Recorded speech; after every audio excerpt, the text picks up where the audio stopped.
name is Judy Ann Scheidler, and I'd like to welcome you back to At Home in Bethel Park. Today, we have a guest speaker, Mr. Matt Barone from Barone and Sons Appraisals.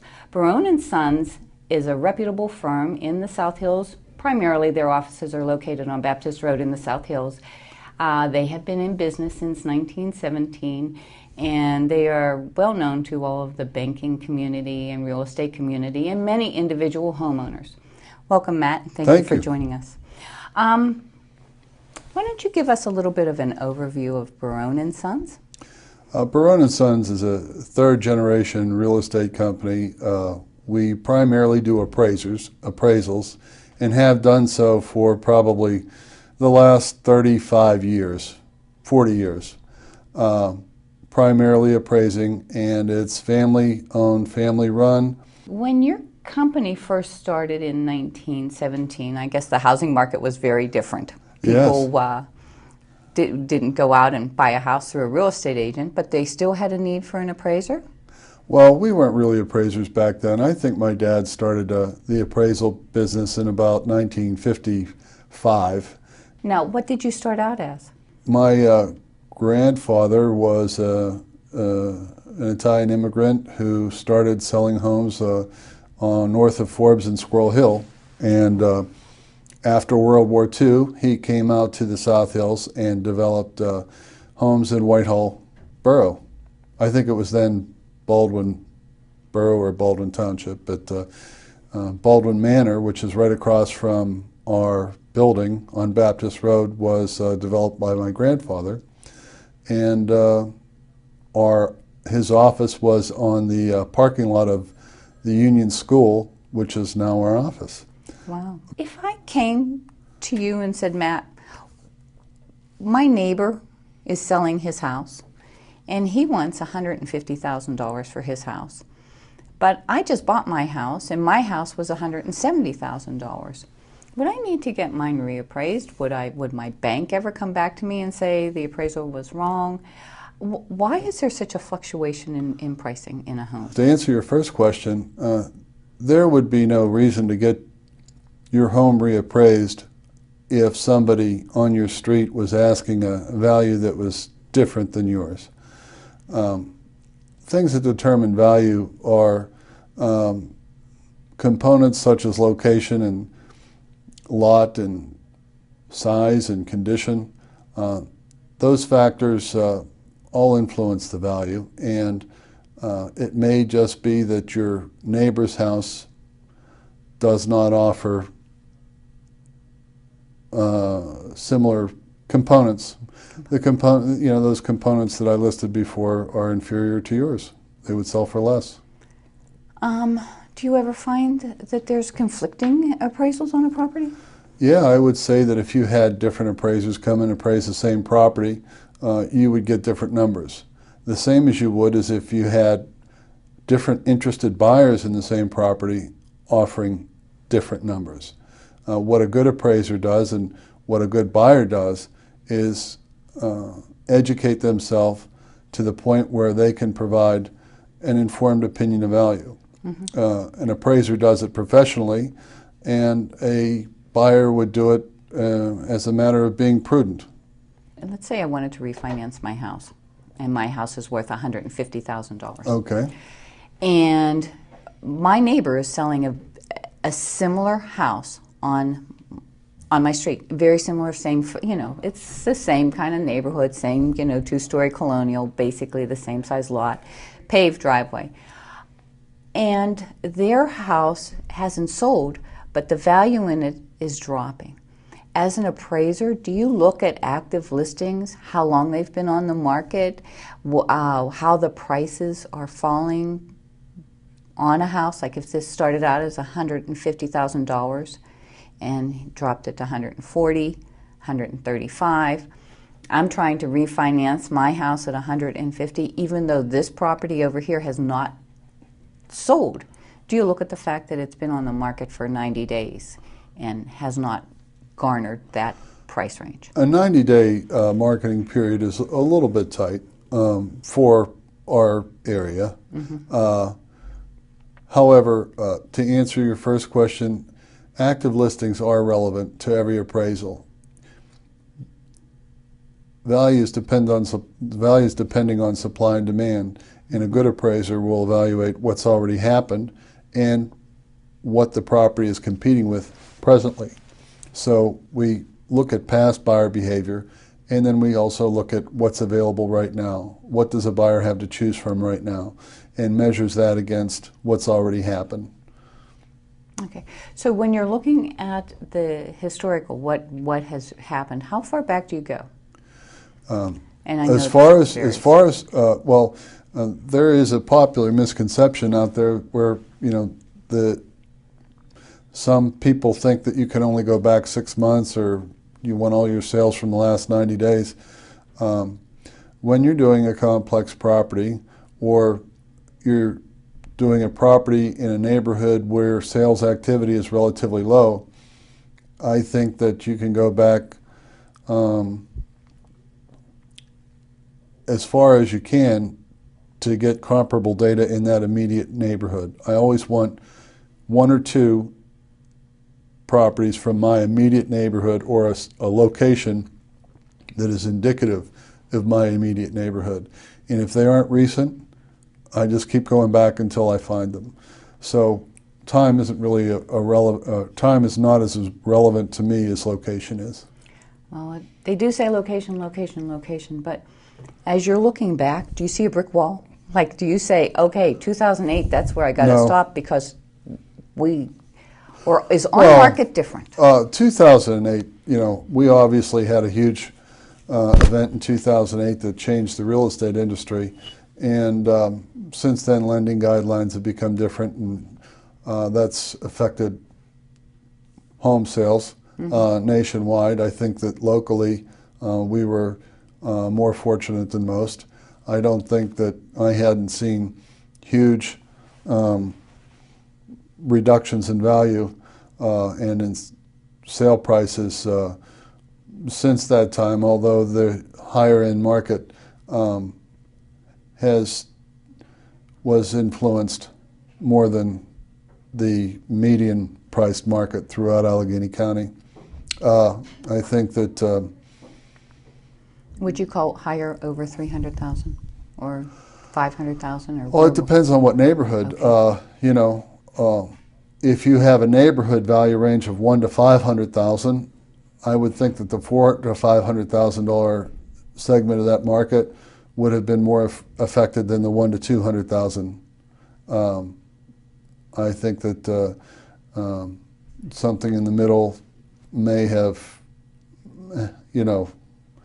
I would say the $400,000 to $500,000 market would have been the most affected. And as you got closer to 100, I would almost say that there was very little effect. How much do schools and community play a part in an appraisal? That is a part of the community amenities, and sometimes in particular neighborhoods there are particular schools that people like to go to, and easy access to those schools is preferable.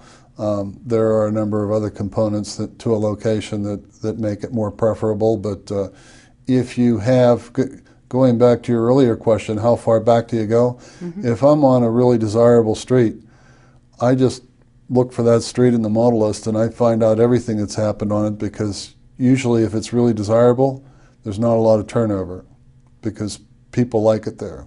So I find out what's happened on that street, and I go back and I look at all the evidence, and that helps me with a starting point. When I have a buyer out, they'll often go to me, do I need a home inspection if I have an appraiser? And of course the answer is yes, because it's two different animals. Mm-hmm. Would you like to explain the difference between what a home inspector does and what you do?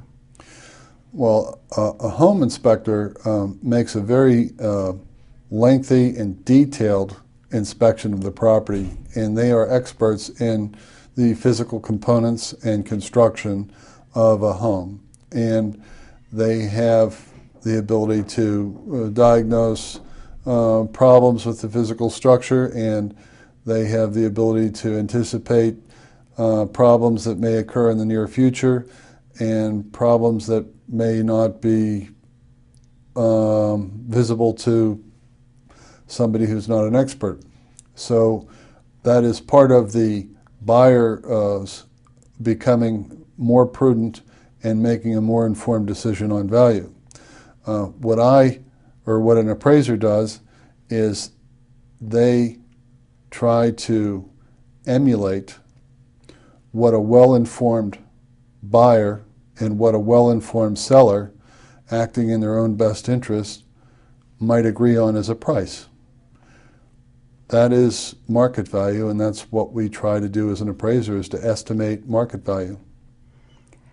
Do you look at, well, let's say you're doing an FHA appraisal. It's a little bit more in depth if you're doing an FHA appraisal as opposed to coming to me for me to get a home equity loan, so to speak. We have a basic understanding of physical components and construction, and we can tell that if the roof shingles are cupping, that the roof might need replaced in the next couple of years.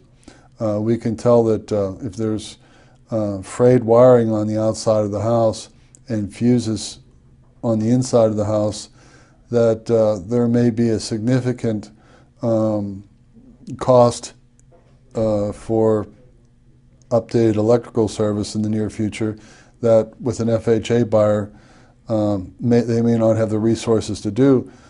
So what the FHA would like us to do is to identify major components that may have a lifespan of less than 2 years, and also so that the buyer is not put in a position where they have a house that they can't afford to maintain. And there's also something called lead-based paint, and any house built before 1978, the FHA requires the appraiser to make the appraisal subject to that paint the defective paint service being corrected. Meaning that health and safety hazards. Yeah. They look at health and safety hazards, and they ask the appraiser, if there's a situation on the property that may jeopardize the occupant, that be corrected prior to the closing of the property. Right. So we do have a basic understanding, and a lot of it's common sense. Well, you would think, but we wouldn't have to have the lead law if there was common sense. Right. So when you get to a house, if you're at a typical house in Bethel Park, let's go with the 3-bedroom, 2-bath, okay, 2,200 square foot scenario. Okay. How long does it take to do an appraisal? Well, there's different aspects of the appraisal. What we do, first of all, is before we ever get to the house, we define the problem. We find out what it is we're going to be appraising, and we do research prior to getting there, and we pull physical information on the property, see if we've ever done an appraisal on it before. We have to look at the county records, prior model listings. Then we research the marketplace for properties like that have sold and are competing with it in the location that we're looking in. We visit the property. We don't know exactly what we're going to get when we get there, so we inspect the property from top to bottom and look at all the physical components. We don't spend a lot of time looking in the attic. We look at are the kitchens and baths, what are the condition of the kitchens and baths, what are the conditions of the major physical components like the roof, furnace, electrical service, is there any basement finish? We look at it from top to bottom. We take a broad description of the property, and we apply the market data that we've done the research on. Oh, and by the way, after we inspect the property, we view the comparables from the street so that if there are any influences that we might not be aware of from a model-less photo, we're able to gather that on an inspection from the street, the property. Do you ever use Google Maps? Sure. Okay. Google and Bing Maps, yeah. Yeah, gives Bing's you on the model list. That's pretty good. That bird's eye view is, the bird's eye view. yeah, pretty good. Yeah, it is, because I've had buyers look and say, well, I didn't want to be this close to this or this close to that. So, yeah, I just wondered if you used that as a tool too to help identify the neighborhood and what might be in the neighborhood. Yeah, any information's good. Yeah. But if you work the same neighborhood for a long time, that kind of comes naturally. Yeah, like you know where all the schools are and where the shopping centers are, and so forth. Do you ever just do an appraisal without going into the house? Yeah, we do exterior appraisals for various reasons, and we're able to provide a pretty good opinion of what the value is worth. Our opinion wouldn't be as good as if we had gone in, and actually those drive-by appraisals are more difficult.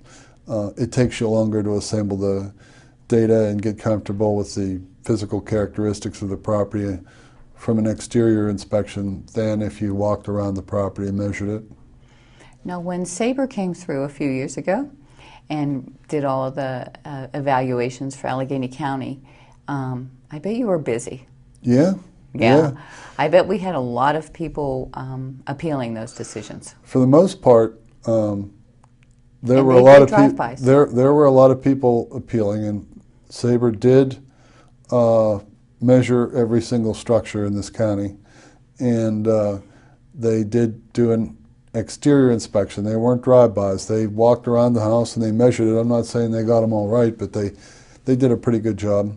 And in neighborhoods such as Bethel Park, I think that they were able to do a pretty good job. Are you familiar with Washington County and their appraisal status? Are we keep hearing they're going to have someone similar to Sabre Systems go in and read, and right here in Bethel Park we're on the cusp, Allegheny, Washington. I think that that has not been settled. I think there is some sort of conflict between the local government in Washington County and Judge Weddick's decision.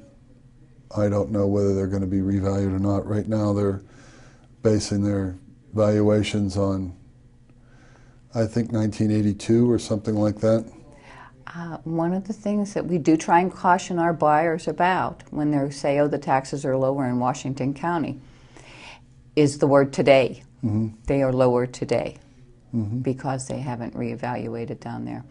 Does that affect the appraised value of the house, a lower taxed area? It's all relative, and okay. For me, I would prefer to be closer to things.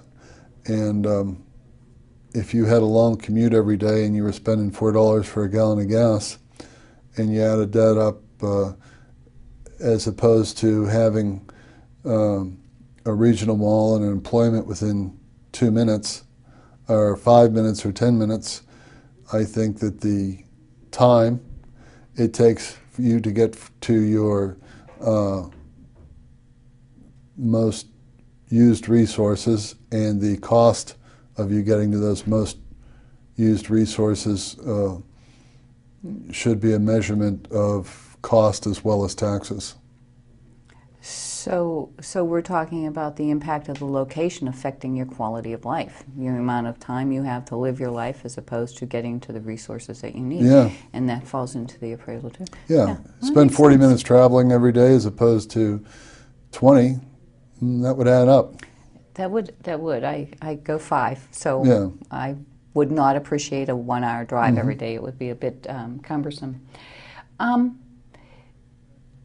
When we're looking at a refinance from a bank, and a bank sends you in to do a refinance, are you looking at the same things for real estate purchase as you look at for a refinance?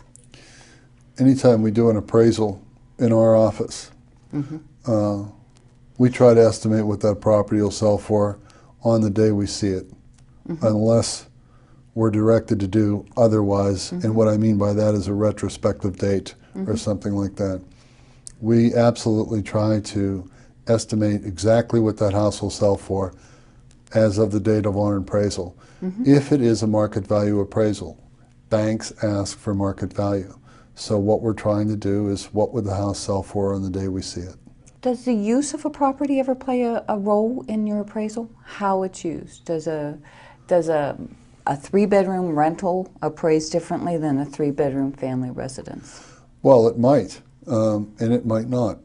If the 3-bedroom rental was being misused by the occupant and not taken care of, as opposed to a family home that is very well maintained and has flowers outside and, other, Amenities. pride of ownership that is evident, then it may not. But if the homeowner isn't taking care of the place and the renter is, then the renter would probably, the house that's being rented may sell for more. It just depends on the physical nature of the property. So there's really no look back as to use. It's No, I strictly wouldn't say. based on the, or almost, for purposes of most people in our community, there's no use look back. If you have a difficult tenant that you can't show the house because they're never home or they don't want a lockbox or something like that, then that's not really market value. That's that's not reasonable exposure. Property has to be offered with reasonable exposure to the market. So really it is about the quality of the home and the neighborhood, the location, Yeah, right. and amenities will add to it. Real quick before because we're almost out of time here, real quick I'd like to ask you about something you and I touched briefly on, and that's how do you appraise for mineral rights? Whenever people still own the mineral rights on their property, do you include that in your appraisal? That is a very hot topic, and there is differing professional opinions on that. I happen to think that nobody really knows the exact amount of material or resources that are under the ground. I think that if mineral rights are sold and can be documented on a unit price per acre, let's say, I think that if you have enough of that information and it's recent and it's geographically relevant, then you can apply that to the mineral rights that are owned by a particular property owner. Another way you can do it is to find properties in a given location that have sold with mineral rights and find properties that have sold without mineral rights. And if you find enough of those, the difference between those properties that are selling with and without are the value of the mineral rights based on a matched pair analysis. Yeah. Do you ever appraise just the mineral rights? No. No. That would be a specialty field that would That would involve- be somebody from Range Resources who would be better suited to that than, or Chesapeake or somebody, because they're the ones that are writing the checks, Okay. So they probably... They have an understanding of what's underneath there and they know what the value is, and really they make up, a large portion of, or at least half of the equation in market value. They're the buyers. Of the mineral rights, yes. Right. Yeah, they are. Who else is going to buy them? Do you find that people who have smaller parcels as opposed to larger parcels, they really don't care about the mineral rights? Do you ever get asked about this by banks? Let's go with this. Let's say you're appraising a 5-acre lot over the hill in Peters. Does the bank ever ask you the value with or without mineral rights? Do banks actually care about that? I don't think that's their main focus. I think that the mineral rights, generally speaking, relative to the property value, are not that significant. They can be if you have a large tract of land, but for a 5-acre parcel or less, I don't think that the mineral rights would likely have a significant impact on value. Okay. Okay. I know that the banks don't want to be in the home ownership right. business. I doubted that they wanted to be in the mineral rights business either, because they seem to have enough on their plates as it is. Is there anything else you'd like to tell us about what you do, or what we should know about what you do? Well, I think we've covered everything. People sometimes ask me, what are the things that affect the value of my home? And I would answer them in saying that location is number one. Things that are hard to change. It's hard to change the location. It's hard to change the lot size. It's hard to change the exterior appeal. It's hard to change the age, those types of things. But things that also can improve value are the condition of the home and how it's maintained. And certainly if you add on to your home, that adds value.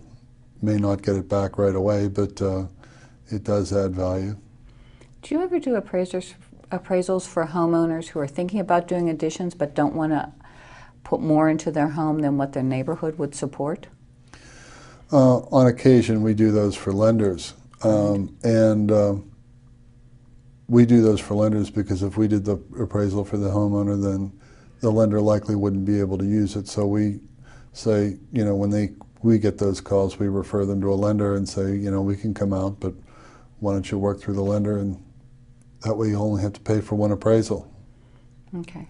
And would you say that's a good idea for a homeowner to do, is to make sure that they're not over-improving a home? Well, I think that the most important thing is if somebody plans to be there for a while, that they make the home as comfortable as they can and as suitable to their lifestyle as they can within their budgetary limits. And if they get to use the property for 5 or 10 or 15 or 20 years, they've gotten a lot of the value out of that addition. And chances are that during that time, if they acted prudently when they were putting on the addition, then somebody else would see the benefits in those improvements, and they'd likely recapture some or all of their cost. Yeah, there's no way to appraise quality of life. Yeah, that's valuable. That can be very valuable. Exactly. And with that, I think, Matt, that we're going to have to end this. The time has flown by very quickly, and we really have covered a lot. For all of our viewers, there will be a link at the At Home in Bethel Park website to Barone & Sons website, where you can find out more information about Barone & Sons, or contact them if you have any questions about appraisals or having your home appraised. And in the meantime, I'd like to thank you for joining us today, and please come back again to visit us at home in Bethel Park.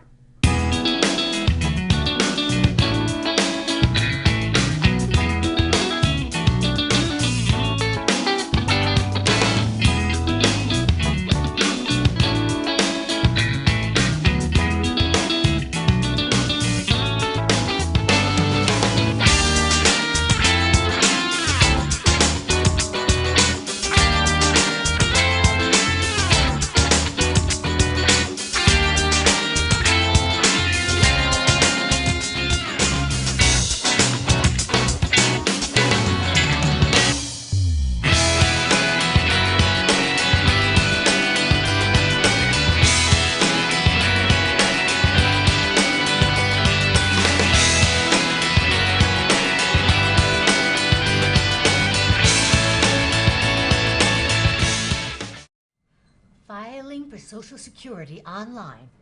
9 out of 10 experts agree it's groovier than a Brooklyn hot dog. Or Crepes Suzette. When cousins are to overcome.